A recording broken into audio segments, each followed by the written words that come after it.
السلام عليكم ورحمة الله. وعليكم السلام ورحمة الله وبركاته. الحمد لله نحمده ونستعينه ونستغفره ونؤمن به ونتوكل عليه ونعوذ بالله من شرور أنفسنا ومن سيئات أعمالنا. من يهده الله فلا مضل له ومن يضلله فلا هادي له. وأشهد أن لا إله إلا الله وحده لا شريك له. وأشهد أن محمدا عبده ورسوله الذي أرسله بالحق بشيرا ونذيرا وداعيا إلى الله بإذنه وسراجا منيرا. فقد قال الله تعالى في كلامه المجيد وفي فرقانه الحميد: أعوذ بالله من الشيطان الرجيم. بسم الله الرحمن الرحيم. ومن أعرض عن ذكري فإن له معيشة ضنكا ونحشره يوم القيامة أعمى. قال رب لم حشرتني أعمى وقد كنت بصيرا. قال كذلك أتتك آياتنا فنسيتها وكذلك اليوم تنسى. صدق الله المولانا العظيم. قال رسول الله صلى الله عليه وسلم: بلغوا عني ولو آية. وقال النبي صلى الله عليه وسلم: خيركم من تعلم القرآن وعلمه. وصدق رسوله النبي الكريم. ونحن على ذلك لمن الشاهدين والشاكرين، والحمد لله رب العالمين. إن الله وملائكته يصلون على النبي يا أيها الذين آمنوا صلوا عليه وسلموا تسليما. درود إبراهيم قري. اللهم صل على محمد وعلى آل محمد كما صليت على إبراهيم وعلى آل إبراهيم إنك حميد مجيد. اللهم بارك على محمد وعلى آل محمد كما باركت على إبراهيم وعلى آل إبراهيم إنك حميد مجيد. بلغ العلا بكماله كشف الدجى بجماله حسنت جميع خصاله. صلوا عليه وآله. رہے میرے مسکن حوالی کعبہ، بنے میرے مدفن دیار مدینہ. بلغ العلا بكماله كشف الدجى بجماله حسنت جميع خصاله. صلوا عليه وآله. يا صاحب الجمال ويا سيد البشر، من وجهك المنير لقد نور القبر. بلغ العلا بكماله كشف الدجى بجماله حسنت جميع خصاله صلوا عليه وآله الحمد لله ভিটিপাড়া মুজাফফর হাজীবাড়ি খুরশেদা নুরানি হাফিজিয়া মাদ্রাসার উদ্যোগে তৃতীয় ইসলামী মহাসম্মেলনের তৃতীয় বার্ষিক ইসলামী মহাসম্মেলনের সম্মানিত সভাপতি, উপস্থিত হযরত উলামায়ে কেরাম, উপস্থিত দিন দরদি কোরআন প্রিয় ভাইয়েরা, পর্দার আড়ালের সম্মানিত মা ও বোনেরা, সকলকেই আমার অন্তরের স্থল থেকে আন্তরিক মোবারকবাদ জানিয়ে আমার আলোচনা শুরু করছি। ওয়া মা তাওফীকি ইল্লা বিল্লাহ। আপনারা কোথায় আছেন? জান্নাতের বাগানে। কোথায় আছেন? জান্নাতের বাগানে। আমি যখন প্রশ্ন করেছি আপনারা কোথায় আছেন, অনেকে মনে মনে ভাবতে পারেন হুজুর আপনি তো ঢাকার তো নাইছেন, আপনি চিনেন না, বাকি এইটা হলো আমাদের মাদ্রাসার মাঠ। অনেকের মনে মনে ধারণা। আমিও বলবো আপনার মাদ্রাসার মাঠ, আমিও স্বীকার করি আপনার মাদ্রাসার মাঠ। গতকালকে এখানে মাহফিল ছিল, আগামীকালকে থাকবে না। আল্লাহ রাব্বুল আলামিন আজকের মাহফিল শুরু হয়েছে পর থেকে মাহফিল শেষ করা পর্যন্ত এই জায়গাটাকে জান্নাতের বাগান বলেন। জোরে বলেন সুবহানাল্লাহ। কে বলেন জান্নাতের বাগান? আল্লাহ। আরো কে বলেন? রাসূল সাল্লাল্লাহু আলাইহি ওয়াসাল্লাম। আরো কে বলেন? সাহাবায়ে কেরাম। আরো কে বলেন? তাবেঈন, তাবেঈন, ইমাম মুজতাহিদিন, শুহাদায়ে চলেন। আরো কে বলেন?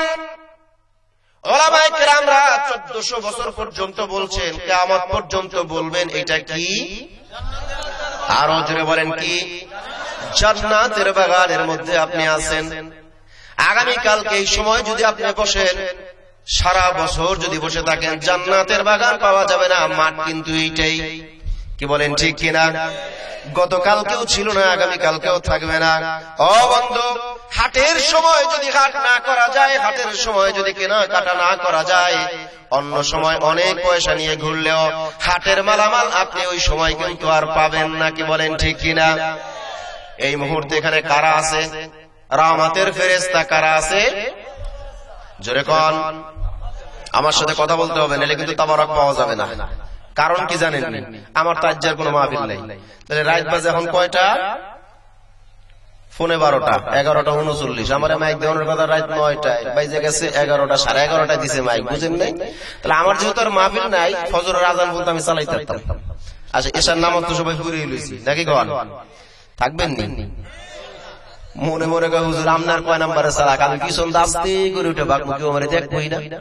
কত জায়গাতে বাগলাম, আর আমরা এতে বাঘা কোনো ব্যাপার? ও বন্ধু, তুমি ভাগতে পারো, আমি তোমাকে ধরে রাখতে পারবো না। তবে কিয়ামতের দিন তুমি যদি জান্নাতে যাও, তারপরেও তুমি আফসোস করবে। জোরে কোন সুবহানাল্লাহ। আরো জোরে কোন সুবহানাল্লাহ। বলে হুজুর নতুন ওয়াজ শুনাইতে কোথা থেকে আসলেন? আমরা জানি কিয়ামতের কঠিন ময়দানে মানুষগুলি আফসোস করবে, নফসি নফসি বলে চিল্লাইবে। বিচারের কার্য শুরু করার জন্য মানুষ চিল্লাইবে। বিচার কার্য যখন শুরু হয়ে যাবে, যারা জান্নাতে যাবে তারা তো জান্নাতে যাবে, আর যারা জাহান্নামে যারা যাবে তারা শুধু আফসোস করতে থাকবে। কি বলেন ঠিক কিনা? এটা পুরনো কথা। আজকে নতুন এক কথা শোনা যায়, যারা জান্নাতে যাবে তারাও আফসোস করবে। জোরে কোন সুবহানাল্লাহ। হুজুর, জান্নাতে যারা যাবে তারা কেন আফসোস করবে? বুঝতে পারলাম না বিষয়টা। জান্নাতে যারা যাবে তারাও আফসোস করবে, এটা যদি বুঝতে হয় তাহলে আপনাকে একটা ঘটনা শুনতে হবে। ঢাকার লালবাগের শাহী মসজিদের খতিব মাওলানা আমিনুল ইসলাম রহমাতুল্লাহ আলাইহি ইন্তেকাল করেছেন। বাংলাদেশের রেডিও টেলিভিশনে যুগ যুগ ধরে প্রোগ্রাম করছেন। মাওলানা আমিনুল ইসলাম রহমাতুল্লাহ আলাইহি জুমার নামাজ পড়াইয়া হুজরার মধ্যে যাইতেছেন। ব্যবসায়ীরা তার পিছে পিছে যায়। এক ব্যবসায়ী কয়, হুজুর এই নেন আমার জুতা, আমার জুতাতে আমার দুইটা বাড়ি দেন। হুজুর কয়, এটা আবার কেমন কথা? আপনি একজন সম্মানী মানুষ, আমি খতিব সাহেব, আমি কিসের জন্য আপনাকে জুতাটা বাড়ি দেব? কয় হুজুর আগে দুইটা বাড়ি দিয়ে লন, তারপরে কেন কি হইছে? কয় হুজুর বাংলাদেশের স্বাধীনতার পরে আমি মতিঝিলের মধ্যে 20 কাঠা জমি রাখছিলাম। এক এক কাঠা জমি 1000 টাকা দিয়ে রাখছিলাম। 1971 সনে দেশ স্বাধীন হলো, তারপরে মতিঝিলে 1 কাঠা জমি 1000 টাকা দিয়ে রাখছে হুজুর, 20,000 টাকায় 20 কাঠা জমি রাখছে। এই ঘটনা আরো 12-15 বছর আগের কথা। তো হুজুর স্বাধীনতার পরে জমিটা রাখছি, আর বর্তমান মূল্য আজ থেকে 12 বছর আগের কথা, 15 বছর আগের কথা বলছি। হুজুর বর্তমান বাজার মূল্য 1 কাঠা জমির দাম 60 লাখ 70 লাখ। 1000 টাকার কাঠার জমি 60 লাখ টাকা যদি হয়, কি মনে করেন অনেক টাকা না? কি ব্যাপার সব দিয়ে করে রয়েছে? ডরাইছেন নি? টায়ার কথা হই না, টায়ার কথা হই না, ডরাইছেন না? ডরানোর কোনো কারণ নাই, টাকা আপনিও কামাই করতে পারেন, সিস্টেমে যান, আপনার কাছেও টাকা আসবে। কি বলেন ঠিক কিনা? হ্যাঁ। এবার ব্যবসায়িকা হুজুর ওই সময় 20 কাঠা জমি রাখলাম, আজকে কোটি কোটি টাকার সম্পদ। ও হুজুর জুতা দিয়ে এই জন্য বাড়ি দেওয়ার কথা বললাম হুজুর, ওই সময় আমার কাছে আরো 30,000 টাকা ছিল, আরো 30 কাঠা জমি রাখলাম না কেন? এই জন্য আমার জুতা ফিটা। বুঝলেন না এই ব্যাপারটা? এখন আপনার এই জায়গায় মতিঝিলে 1 কাঠা জমি থাকলে আর কিছু লাগেনি, বর্তমানে প্রায় কোটি টাকা। এই 2016 সাল, বর্তমানে 1 কাঠা জমি প্রায় কোটি টাকা। 1000 টাকার মান যদি কোটি টাকার মতো হয়ে যায়, তাহলে 20 কাঠা জমির দাম প্রায় 20 কোটি টাকা। তারপরও কয় হুজুর আমাদের জুতা দা বাইরান আরো 30 কাঠা কেল লেগা রাখলাম না। আমি বলবো ও বিটিবারা সন্তানেরা, ও কটিয়াদি কিশোরগঞ্জের মানুষেরা, আপনাদেরকে বলবো যারা জান্নাতে যাবেন, জান্নাতে গিয়ে আফসোস করবেন। মাদ্রাসার সামনে মাহফিল জমায়েছিল, মাহফিলে গিয়েছিলাম, আর একবার সুবহানাল্লাহ বেশি বললাম না কেন? এমন দিন না কইতে গেলেও কোন লাভটা তো ভালোই বুঝুন, দেখা যায় লাভ সবাই বুঝে। কি বলেন ঠিক কিনা? এই লাভটা বুঝতে হবে জায়গা মতো, বুঝলেই আপনি লাভবান। কি বলেন ঠিক কিনা?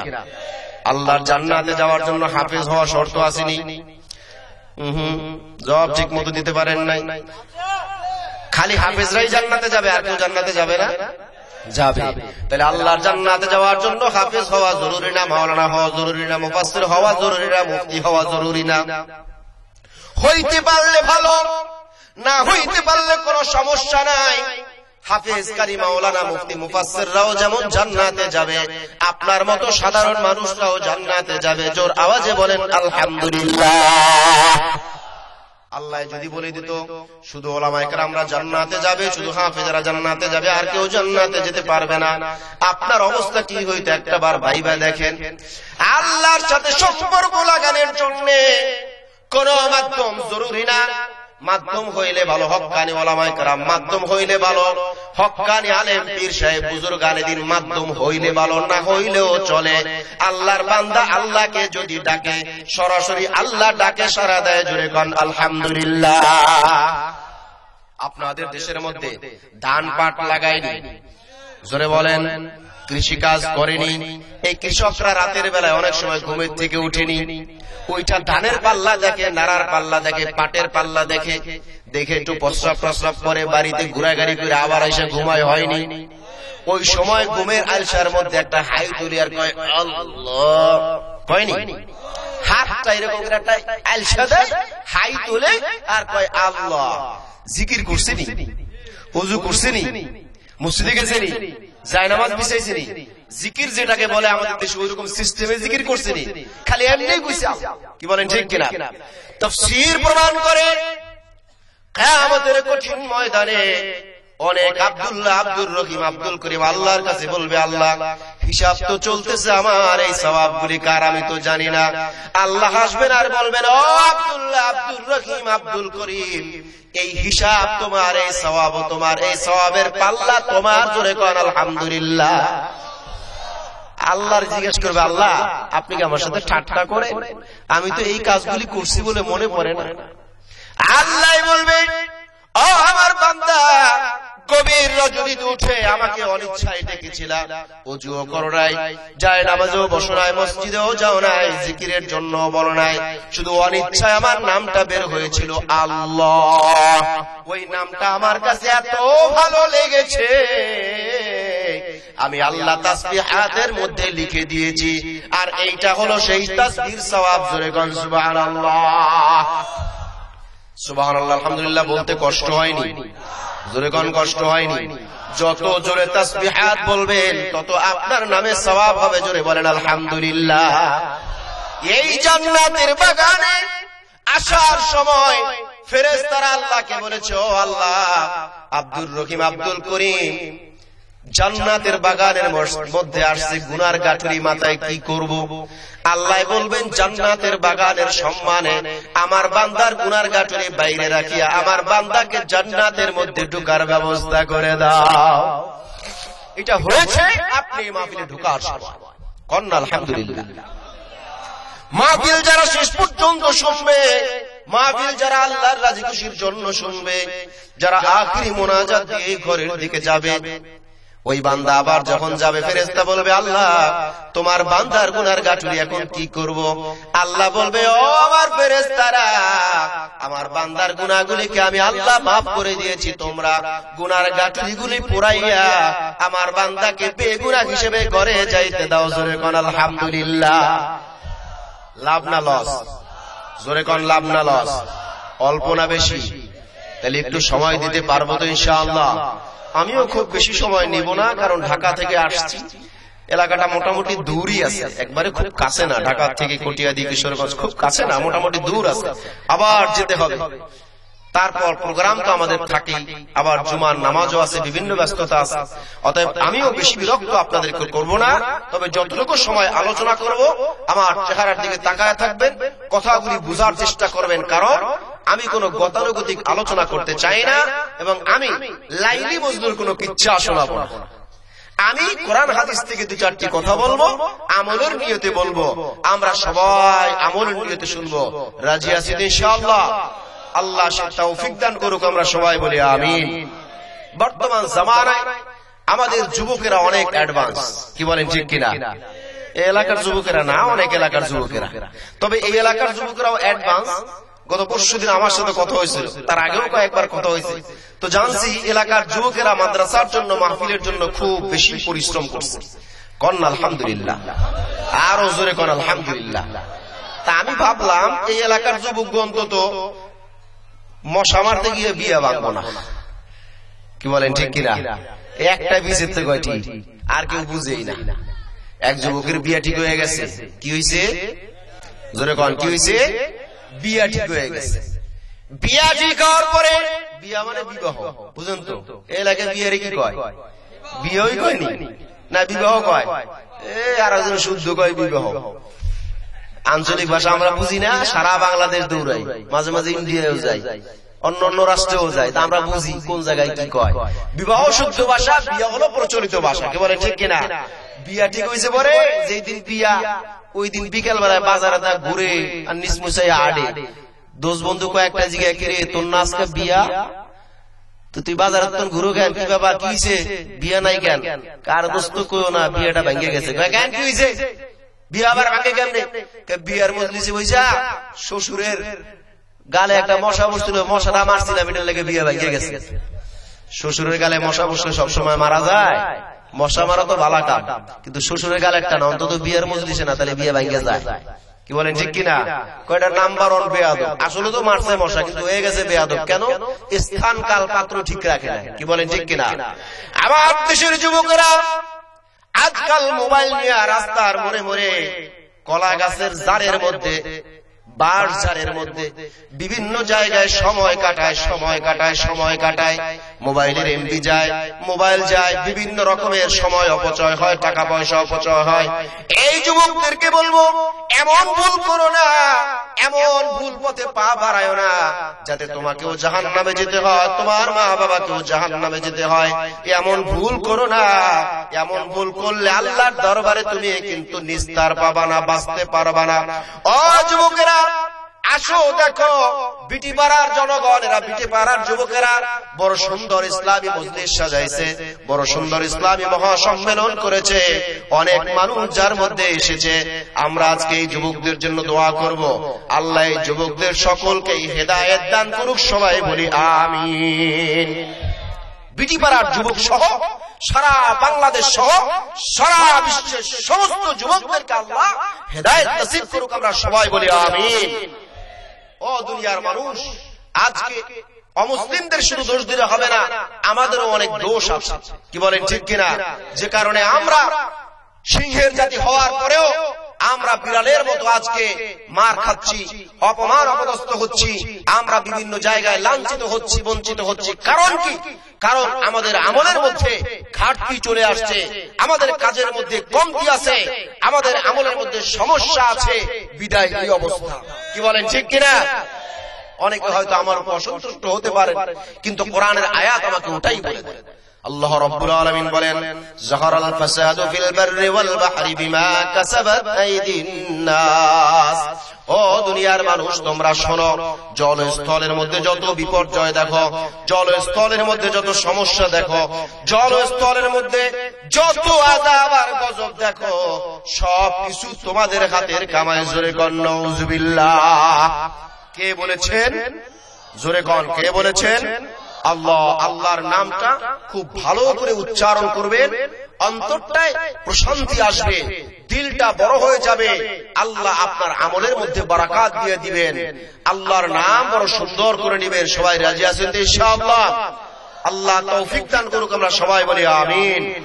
মাতারা মাহাদির, আসুন ভূমিকা আর লম্বা যাব না, আমি এবার যে আয়াত তেলাওয়াত করেছি তার আরো কিছু চারটা কথা বলবো ইনশাআল্লাহ। আল্লাহ রাব্বুল আলামিন আপনাকে আমাকে তৈরি করে আপনাকে আমাকে এমনি এমনি ছেড়ে দেন নাই, আপনাকে আমাকে সুন্দর একটা গাইডলাইন দিয়েছেন। দুনিয়ার মধ্যে অনেক নাস্তিকেরা বলে আল্লাহ নাই, আল্লাহ নাই, স্রষ্টা বলতে কেউ নাই। আছে কি নাই? অনেক নাস্তিকেরা বলে, আছে কি নাই? আর মিয়া, আপনার আমার গ্রাম থেকেও অনেক ছেলেরা ঢাকা ইউনিভার্সিটিতে পড়ার পরেও অনেকে নাস্তিক হয়ে যায়, বহির্বিশ্বে পড়তে গিয়ে অনেকে নাস্তিক হয়ে যায়। কি বলেন, ঠিক কিনা? নাস্তিক কারে কয়? যে আল্লাহতে বিশ্বাস করে না, যে স্রষ্টায় বিশ্বাস করে না, তাকে নাস্তিক বলে। তো এরকম মানুষ আমাদের মধ্যে আছে কি নাই? এই আপনাদেরকে জিজ্ঞাসা করি, নাস্তিক কি গরু, ছাগল, কুকুর, বিলাই নাকি মানুষ? জোরে বলেন। তো এই মানুষটার নাস্তিক হওয়া সাজে? আপনারা আমার সাথে একটু জোরে বলবেন না? এই মানুষটার নাস্তিক হওয়া সাজে? তাইলে আপনাদেরকে একটু গোড়ার থেকে শোনাইতে হবে। আমি দুনিয়ার মধ্যে আসছি, একই টাইমে একই সিস্টেমে আমার সাথে আরো 29,999 জন ছিল। আমি টিপের কথা বলছি, যারা জ্ঞানী তারা বুঝে নিবে, আর যারা বুঝবেন না তাদের বোঝার দরকার নাই, অন্যদের থেকে সহযোগিতা নিয়ে পারলে বুঝবেন, নাইলে নাই। আমি যে সিস্টেমের মাধ্যমে দুনিয়ায় আসছি, আমার মা বাবার সেই সিস্টেমের সময় আমার সাথে 30,000 ছিল, 29,999 জন মরে গেছে, আর আমি একলা বেঁচে আছি। অর্থাৎ 29,999 জনের মধ্য থেকে আল্লাহ আপনাকে আমাকে বাছাই করেছেন। কি বলেন, ঠিক কিনা? কে বলেছে? বিজ্ঞান। কে বলেছে? বিজ্ঞান। এজন্যই তো আমরা বলি বিজ্ঞানের আবিষ্কার যত হবে কোরআন বোঝা তত সহজ হয়ে যাবে। কি বলেন, ঠিক কিনা? ও দুনিয়ার মানুষ, এই 29,999 জনকে মাইনাস করে আমাকে আপনাকে সামনে আনলেন কে? জোরে বলেন, কে? আল্লাহ। আল্লাহ আপনাকে আমাকে, মায়ের পেটের মধ্যে অনেক মানুষ মরে যায়, ভ্রূণের মধ্য থেকেই নষ্ট হয়ে যায়। অনেকে মায়ের গর্ভের মধ্যে বাচ্চার আকৃতি পুরা হওয়ার পরেও মরে যায়, অনেকে ভূমিষ্ঠ হওয়ার আগেই মরে যায়, অনেকে ভূমিষ্ঠ হওয়ার পরেও মরে যায়, অনেকে ছোটবেলায় পানিতে পড়ে মরে যায়, আগুনে পুড়ে মরে যায়। হয় কি হয় না? আপনার আমার হইছে? জোরে কন। জি না, ওদের জোরে কইতে রে, এগো হইছিল মনে হয়। তো হইলে আবার বাঁচছেন কেমনে? এই ছোটবেলায় মরে গেলে এটা আবার বই রইছে কেমনে? কথা কয় না কেন? বহুত কষ্ট করে কথা বলছে, আমার সাথে কথার জবাব ভালো করে দিতে হইব, নাহলে কিন্তু মাইক ছাড়তাম না। তাবারক তো পুরানো হয়ে যাবে, সকালবেলায় বাসি হয়ে যাবো। তাবারক বুঝেন নাই? তাবারক পাইতে হইলে আমার লয় কথা কইতে হইব। রাজি আছেন তো? এই ছোটবেলায় অনেকে মরে যায়, আমরা মরে গেছি, আল্লাহ আমাকে নেয়ামত দিলেন না। ও দুনিয়ার মানুষ, আল্লাহ রাব্বুল আলামিন সাবালক সাবালিকা হওয়ার আগ পর্যন্ত আপনার আমার কাছে কোনো হিসাবও চায় নাই। জিজ্ঞাসা করি, আল্লাহ আপনাকে আমাকে অক্সিজেন দিছে কি দেয় নাই? হাত, কান, চোখ দিছে কি দেয় নাই? বিভিন্ন অঙ্গ প্রত্যঙ্গ দিছে কি দেয় নাই? আর একটু বিজ্ঞানের মধ্যে যাই, আর একটু দ্বীপের মধ্যে যাই। আপনাদের এলাকায় সাপ আসেনি? সাপ তো সাপ মাঝে মাঝে দেখলে মানুষ দৌড় দেয়। কি বলেন, ঠিক কিনা? লাফ দেয়, দূরে সরে যায়। কি বলেন, ঠিক কিনা? সাপ দেখার পরে আব্দুল্লাহ, আব্দুর রহিম, আব্দুল করিম লাফ দেয় 1 ঘন্টা পরে। কি বলেন, ঠিক কিনা? সব ফেল। 1 ঘন্টা পরে লাভ দেয়। সাপ দেওয়ার পরে লাভ দেয় যখন তখন, লগে লগে, সাথে সাথে। কি বলেন, ঠিক কিনা? সাপ দেখছে কে? পায়। সাপ দেখছে কে? কি ব্যাপার, আপনারা কি আমার কথা বুঝেন না? ভাষা বুঝতেছেন? বিজ্ঞানের ওয়াজ শুনতে হবে, আপনার চোখ খুলে যাবে। বুঝেন না কি বলছি? এই আমি যখন ছোটবেলায় মাদ্রাসায় পড়ি তখন সম্ভবত 95-96 হবে, সারা বাংলাদেশ সহ সারা বিশ্বের মধ্যে একটা হাউকাউ সৃষ্টি হয়ে গেছে। কম্পিউটার কম্পিউটার কম্পিউটার কি? কোন একটা ডিজাইন দেখলেই দেখে করছে কম্পিউটার। Computer computer. তা আমি চিন্তা করলাম কম্পিউটার কারে কয়, এটা তো ছিল না। তখন থেকে মনে একটা কৌতূহল ছিল। 2001-এ যখন কম্পিউটার নিজেই পড়াশোনা শুরু করলাম, কম্পিউটার চালানো শুরু করলাম, computer hard disk, RAM, motherboard, processor এগুলি যখন পড়াশোনা শুরু করলাম, ডিপে গেলাম, বোঝা শুরু করলাম, পরে দেখলাম কম্পিউটার মানে ঘোড়ার ডিম। কম্পিউটার মানে কি? হ্যাঁ কম্পিউটার মানে কি? ঘোড়ার ডিম। হুজুর এটা আপনি কেমনে কন? আরে কম্পিউটার কাকে বলে? কম্পিউটার হলো এমন যন্ত্র যার মধ্যে আপনার আমার মতো মানুষের বিবেককে জমা করে রাখা হয়েছে। ওই বিবেকের রিপ্লে করে, তার নাম হলো কম্পিউটার। এই আপনাদেরকে জিজ্ঞাসা করি, যাদের ঘরে কম্পিউটার আছে, ল্যাপটপ আছে, মোবাইল আছে, তারা আজকে রাইতে ঘরে গিয়ে কম্পিউটারে কইবেন, ওই কম্পিউটার ভাত খাইছস নি? জবাব দিবি? যদি বলেন ওই কম্পিউটার আমি ভাত খাইছি নি, জবাব দিব? আপনাকে লাগাই দিব নি? কে লেগে জবাব দিব না? হ্যাঁ, কম্পিউটারের মধ্যে যত মেশিন রাখা হয়েছে, কম্পিউটারের মধ্যে যত সিস্টেম রাখা হয়েছে, যত ভাষা রাখা হয়েছে, তার মধ্যে এই কথাটা রাখা হয় নাই যে আমি ভাত খাইছি নি বা তুমি ভাত খাইছো নি, এইটা বলা হয় নাই। বিধায় কম্পিউটার গুলো রিপ্লে করতে পারে না। আর আপনি যদি সফটওয়্যার ম্যান যারা সফটওয়্যার বানায় তাদেরকে বলে দেন, আপনি আমার একটা সফটওয়্যার বানায় দেন, আমি মাহফিল থেকে রাইতে কম্পিউটার রেখে জিজ্ঞাসা করবো, ওই কম্পিউটার তুমি ভাত খাইছো নি বা আমি ভাত খাইছি নি, সাথে সাথে কম্পিউটার হা বা না আপনি যা সেট করে দিবেন তাই বলবে। তার মানে কম্পিউটার হলো আপনার আমার বিবেকের প্রতিধ্বনি, আপনার আমার বিবেক থেকে জমা রাখা জিনিস, এইটার নাম হলো কম্পিউটার।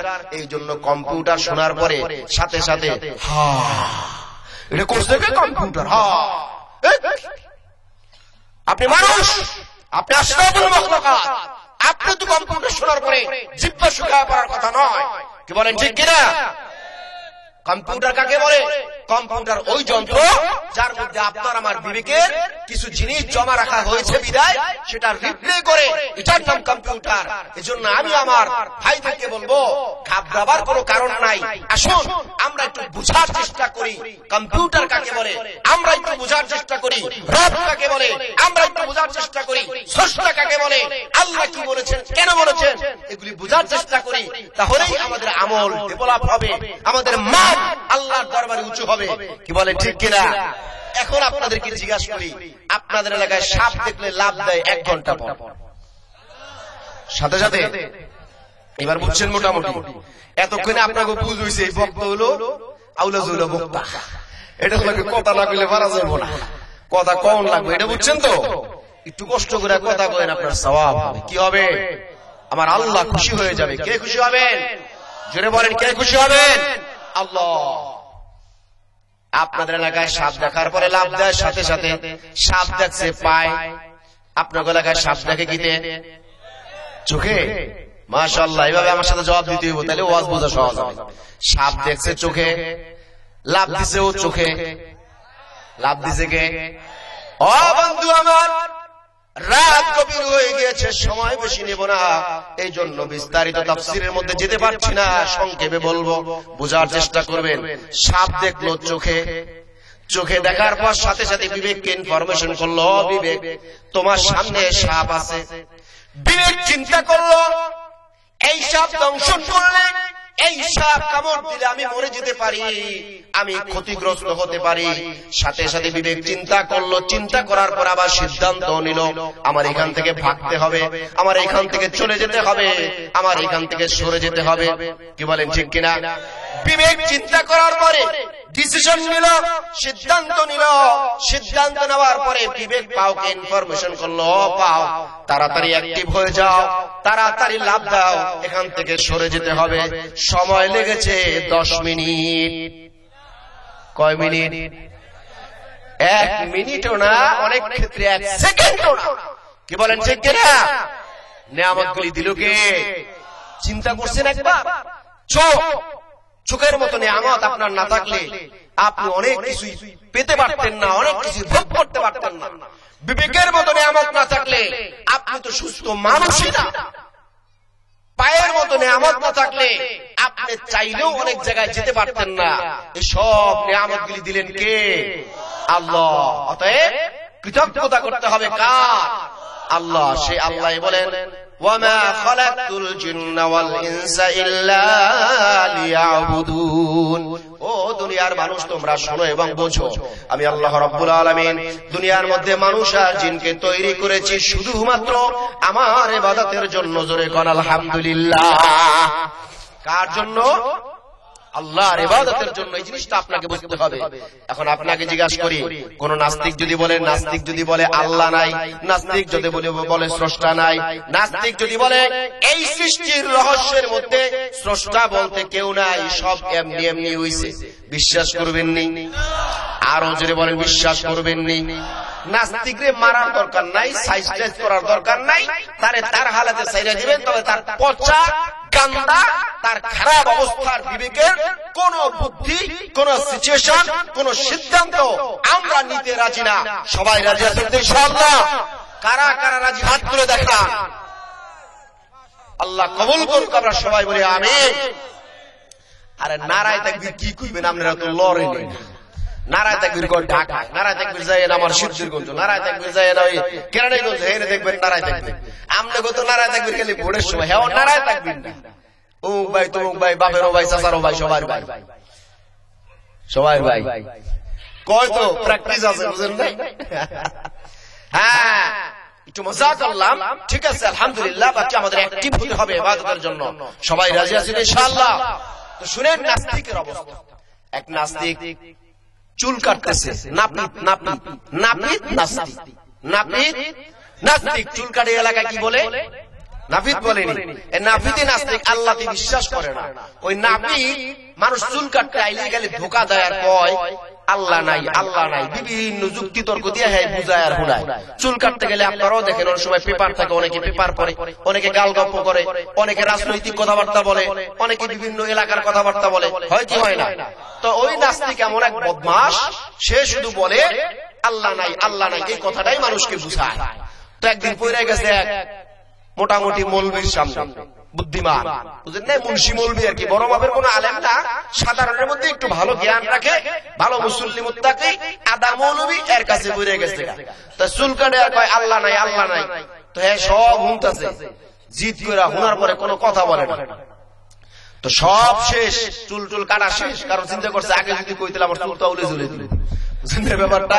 এজন্য এখন কথা কওয়া যাবে না, ওর কথা কাম শেষ হোক, কথাও শেষ হোক, পরে ওর লাগে ফায়সালা, বুঝলেন না ব্যাপারটা? এখন চুল কাটা শেষের পরে টাকা দেন, কি টাকা দেব? তুই তো নাপিতি না, বুঝলেন না ব্যাপারটা? তুই তো নাপিতি না।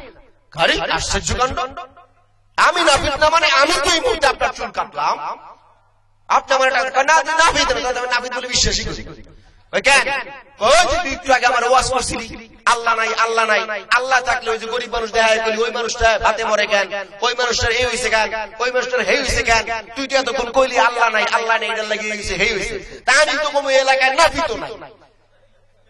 তাহলে আপনি চুল কাটলো কেটা? ঠিক আছে, আমার ব্যাপারে বুঝলাম। তাহলে ওই যে একটা মানুষ দেখা যায় রাস্তার মরে কারেন, এই এত বড় বড় জটা চুল, এই বেটার মাথায় এত চুল কেন নাপিত থাকলে? আমারটা তো কাটছো, এটা তো আমি নিজেই দেখছি, অস্বীকার করার তো এই বেটার মাথায় চুল কে?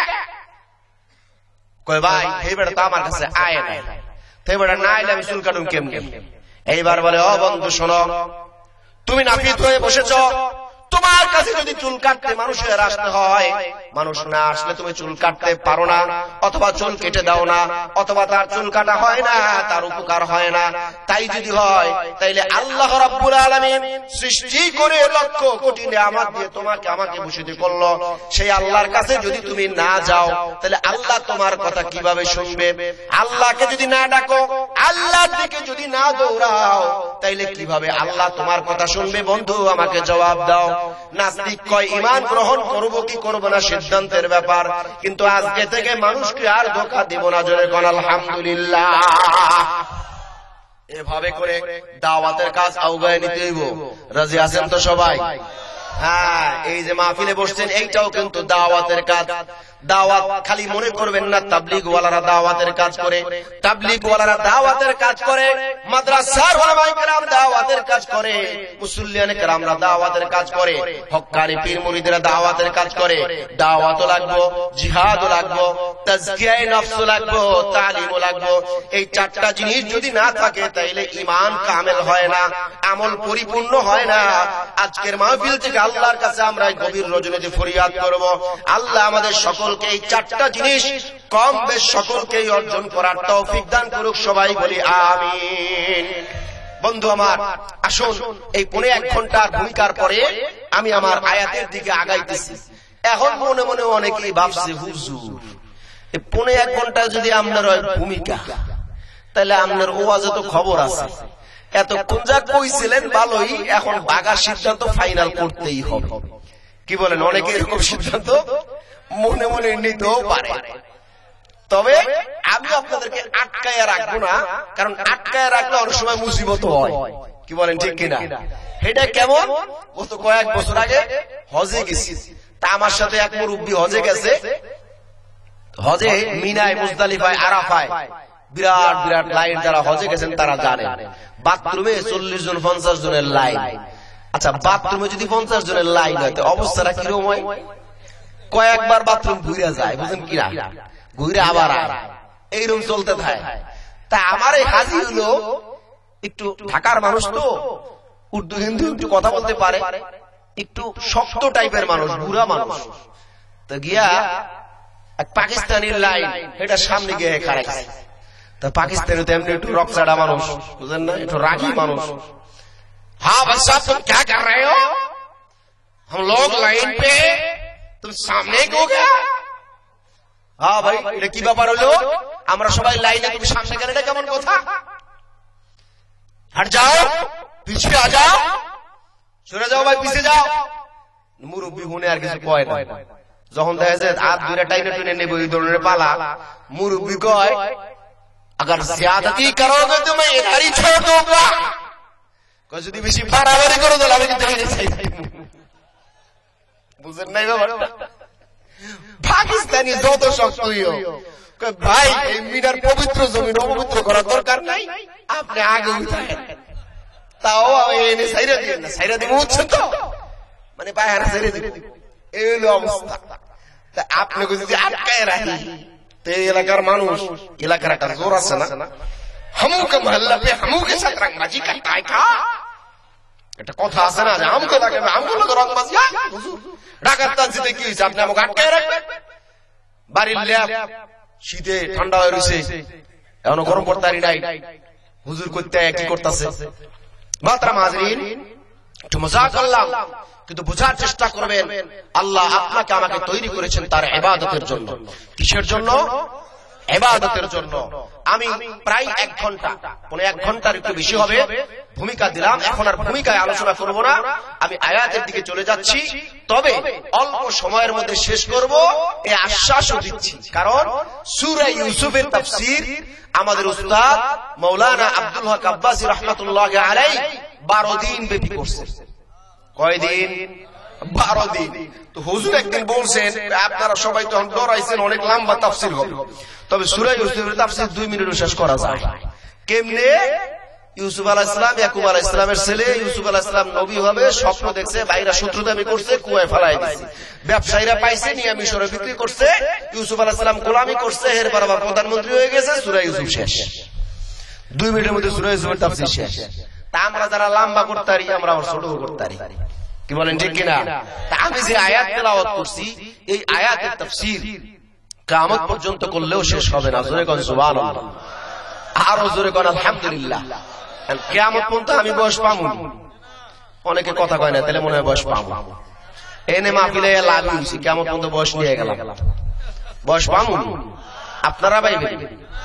ও বন্ধু শুনেন, আজকে যে আয়াত আপনাদের খিদমতে তেলাওয়াত করেছি, এই আয়াত তো দূরের কথা, একটা আয়াতের 6666 আয়াত আল্লাহ রাব্বুল আলামিন নাযিল করেছেন। আল্লাহর কসম করে বলি, 6666 আয়াতের মধ্য থেকে সবচেয়ে ছোট আয়াত হলো যাওয়াতা আফনান। এই আয়াতের তাফসীর ও কিয়ামত পর্যন্ত কেউ শেষ করতে পারবে না। জোরে কোন আলহামদুলিল্লাহ, আরো জোরে বলেন সুবহানাল্লাহ। শুধু আয়াত না, যে কোনো একটা শব্দের তাফসীরও যদি কেউ করে, কিয়ামত পর্যন্ত সময় যদি দেওয়া হয়, কিয়ামত পর্যন্ত সময় দেওয়ার পরেও এই একটা শব্দের তাফসীরও শেষ করতে পারবে না। অতএব আপনিও পারবেন না, আমিও পারবো না, তবে সাধ্য অনুযায়ী চেষ্টা করতে হবে যাতে আপনারও জ্ঞান বাড়ে, আমারও জ্ঞান বাড়ে, যাতে আমল করা যায়। যাতে কি করা যায়? আমল করা যায়। ও মুহতারাম হাজিরিন, বিশ্বের ইতিহাস বলে সক্রেটিস নামে একজন বিজ্ঞানী ছিল, ভালো একজন লেখক ছিল। এই লেখককে তার এক ছাত্র প্রশ্ন করে, স্যার আপনি সক্রেটিস কেমনে হইলেন? আপনার লেখা আপনার জীবন দশায় পৃথিবীর এই প্রান্ত থেকে ওই প্রান্তে চলে, আপনি এত বড় লেখক কিভাবে হইলেন? আমার একটু বুঝায় কোন। সক্রেটিস কয়, এত তো সময় নাই, চলো আমার সাথে তোমাকে একটু প্র্যাকটিক্যাল দেখায় দিই। দূরে লয়ে গেছে পুষ্কুনির পারে। কোথায়? জোরে বলবেন কোথায়? পুষ্কুনির পারে নিয়ে গেছে। পুষ্কুনির পারে নিয়ে কয়, তুমিও নামো আমিও নামতেছি, কথা আছে। বুঝেন নাই ব্যাপারটা? নেওয়ার পরে হাঁটু পানির মধ্যে নাইবা সক্রেটিস ছাত্রের মাথাটা পানির মধ্যে ডুবাইয়া ধরছে, চুবাইয়া ধরছে। এই এলাকায় কি কয়? মাথা এমনি ধরে কি কয়? চুবাইয়া ধরছে। ছাত্র লারে চারে, সক্রেটিস ছাড়ে না। কতক্ষণ সময় যাওয়ার পরে ছাড়ছে। ছাত্র উইটা সক্রেটিসের দিকে তাকায় রয়েছে। পানি তো মোটামুটি অনেক খাইছে, বুঝেন না বাবা? পানি খাওয়ার পরে চাইয়া রয়েছে।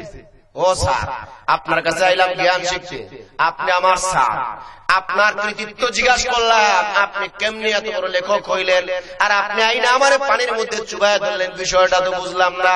সক্রেটিস কয়, এবার করে মুফাসসিরের মতো তাফসীর কইরা বুঝাই। সক্রেটিস বলে, ও বন্ধু, ও আমার ছাত্র, তোমাকে যখন আমি মাথা চুবাইয়া ধরছি তখন তুমি বাঁচতে চাইছো কেমনে? কয়, স্যার আমার শরীরের সমস্ত শক্তি দিয়ে আমি বাঁচতে চাইছিলাম, যাতে আপনি আমাকে চুবাইয়া মাইরা ফেলাইতে না পারেন। আমার জান বের হয়ে যেতে চায়, আমার বড় কষ্ট হয়, অনেক পানি খাইছি, অনেক কষ্ট করছি, তারপর আমি আপনার হাত থেকে বাঁচতে চাইছি। আল্লাহ বাঁচাইছে, আপনি যদি না ছাড়তেন তাইলে আমার কোনো উপায় ছিল না। সক্রেটিস বলে, ওই সময় তোমার বাঁচার জন্য যেমন চেষ্টা ছিল 100%, কোন কমতি ছিল না, কোন কমতি ছিল না, কোন কমতি ছিল না। এমন চেষ্টা যদি তোমার থাকে তাইলে তুমি আমার চাইতেও বড় লেখক হইতে পারবা। জোরে বল সুবহানাল্লাহ। এই জন্য এক আল্লাহর ওলিকে প্রশ্ন করা হয়েছিল, ও আল্লাহর ওলি, আপনি কেমনি এত বড় আল্লাহ ওয়ালা হইলেন, আমাদেরকে বুঝায় বলেন। আল্লাহর ওলি কয়, আমি শুধু একটা আয়াত নিয়ে আল্লাহর কাছে কাঁদতেছি, কাঁদতেছি, কাঁদতেছি, আজও কাঁদতেছি, মৃত্যু পর্যন্ত কাঁদবো। জোরে বল সুবহানাল্লাহ। আয়াতটা কি? ওয়ামতাজুল ইয়াওম আইয়ুহাল মুজরিমুন। জোরে বল সুবহানাল্লাহ। আর জোরে বলেন আলহামদুলিল্লাহ, আর জোরে বলেন আল্লাহু আকবার। আল্লাহ আমাদের সকলকে ওই দিন বাঁচার তৌফিক দান করুক, সবাই বলি আমিন। কিয়ামতের কঠিন ময়দানে, মাহশারের ময়দানে, হাসরের দিনে, কিয়ামতের দিনে মানুষগুলি যখন নফসি নফসি করতে থাকবে, হিসাবের কাঠগড়ায় মানুষগুলি যখন দাঁড়ায় যাবে, আল্লাহ যখন যাদের আসনে বসবেন, আল্লাহ তখন একটা হুঙ্কার দিবেন। কয়েক জায়গায় আছে কয়েক রকম হুঙ্কার দিবেন। একটা হুঙ্কার হলো লিমানিল মুলকুল ইয়াউম লিল্লাহিল ওয়াহিদিল কাহ্হার। কাদেরকে বলবেন? আজকের রাজারা, আজকের বাদশারা, আজকের এমপিরা, আজকের মন্ত্রীরা অনেক জুলুম অত্যাচার করে কি করে না? এই বার্মার জমিনে মুসলমানদেরকে জুলুম করা হচ্ছে কি হচ্ছে না? আস্তে কইলেন দিন, ডরান। আরে এখানে কেউ আইব না, এখন সরকারি লোক নাই, কেউ নাই, খবর তো আমার কাছে বেশি, বুঝেন না? আরে আপনাকে ধরার আগে ধরবো আমার। এই শুনছেন আজ পর্যন্ত মাহফিল থেকে পাবলিক ধরে নিছে, কিন্তু হুজুর কো সমস্যা হয়, আছে কি নাই? তো হুজুরের এত সমস্যা হওয়ার পরেও যদি বলতে পারে, তাহলে আপনারা শুনতে পারবেন না কেন? এত কলিজা, এত পাত্তা হলে, সাহস এত দুর্বল হলে আর যাই কিছু ইসলাম কায়েম করা যায় না। কি বলেন, ঠিক কিনা? হ্যাঁ, বার্মার জমিনে, বার্মার জমিনে মুসলমানদেরকে অত্যাচার করা হচ্ছে, জুলুম করা হচ্ছে, নির্যাতন করা হচ্ছে। ও বন্ধু আমার, এটাও একটা শাসক আছে, শোষণ করতেছে, শাসন করতেছে, জুলুম করতেছে, আছে কি নাই? ফিলিস্তিনের মধ্যে আছে, কাশ্মীরের মধ্যে আছে, সিরিয়ার মধ্যে আছে, ইরাকের মধ্যে আছে, আফগানিস্তানের মধ্যে আছে। আমি রাজনৈতিক দৃষ্টিকোণ থেকে দেখবো না, আমি সেই দিক যাব না, শুধুমাত্র আপনাদেরকে দেখায় দেব বর্তমান বিশ্বে মুসলমানদের উপর অনেক জুলুম হচ্ছে। হচ্ছে কি হচ্ছে না? কিয়ামতের কঠিন ময়দানে আল্লাহ রাব্বুল আলামিন বলবেন, লিমানিল মুলকুল ইয়াওম লিল্লাহিল ওয়াহিদিল কাহ্হার। আল্লাহ বলবেন, আজকের রাজত্ব কার?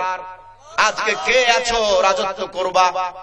আল্লাহ যখন বলবে আজকের রাজত্ব কার, একটা মানুষও শব্দ করতে পারবে না, কোনো কথা বলতে পারবে না। আর সেই দিন যত জালেম বাচ্চারা থাকবে তরতর করে কাঁপতে কাঁপতে বেহুশ হয়ে পড়ে যাবে, তবে মরবে না। জোরে কোন আলহামদুলিল্লাহ। সেই দিন হলো বিচার। আল্লাহ কতক্ষণ স্টপ থেকে আবার বলবেন, লিল্লাহিল ওয়াহিদিল কাহ্হার। আজকের রাজত্ব হলো কাহ্হারের জন্য। জোরে কোন সুবহানাল্লাহ। সেই দিন বাঁচবে কে? যারা ঈমানওয়ালা। সেই দিন বাঁচবে কে? যারা আল্লাহওয়ালা। সেই দিন বাঁচবে কে? মাদ্রাসাওয়ালারা। সেই দিন বাঁচবে কে? মসজিদওয়ালারা। সেই দিন বাঁচবে কে? মুসলমানেরা। সেই দিন ধরা খাবে কে? কাফেররা। মুজরিমুন তো সহজে সারা সব মানুষ বুঝবে না। হ্যাঁ, সেই দিন ধরা খাবে কারা? পাপিষ্ঠের দলেরা। কারা? পাপিষ্ঠের দলেরা, নাস্তিকেরা। আল্লাহ সেই দিন একটা কথা বলবেন, ওয়ামতাজুল ইয়াওম আইয়ুহাল মুজরিমুন। হে পাপাচারীর দলেরা, হে পাপিষ্ঠরা, আজ তোমরা আলাদা হয়ে যাও।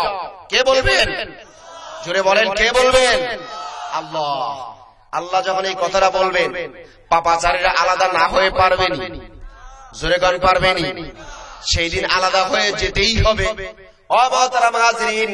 আল্লাহর ওয়ালিকে যখন প্রশ্ন করা হলো, ও আল্লাহর ওয়ালি, আপনি কিভাবে আল্লাহর ওয়ালি হয়েছেন? কয় আল্লাহ